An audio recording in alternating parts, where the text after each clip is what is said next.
Saudaraku pedangdut Ayu Ting Ting tampaknya kini tengah berbunga-bunga.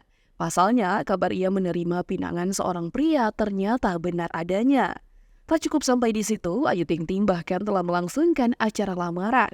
Sontak saja, kabar tersebut pun mengejutkan banyak orang.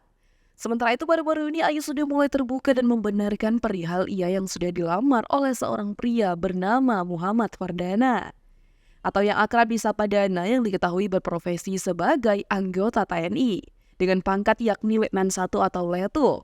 Ayu bahkan mengaku sudah memiliki panggilan khusus untuk calon suaminya itu. Fakta tersebut pun terungkap tatkala Ayu ditanya oleh Ruben Onsu. Dan ya, dengan malu-malu Ayu mengaku memanggil Dana dengan sebutan sayang. Ayu Ting Ting ungkap panggilan sayangnya untuk sang calon suami. Terungkap pula perkenalan Ayu dengan calon suami ternyata berasal dari andil orang tua masing-masing yang memang menjodohkan. Ayu bahkan menyebut perkenalannya dengan Dana Baksem Ta'aruf. Terakhir, Ayu mengaku pertemuannya dengan Dana mungkin tak bisa lepas dari namanya jodoh yang sudah diatur oleh Tuhan.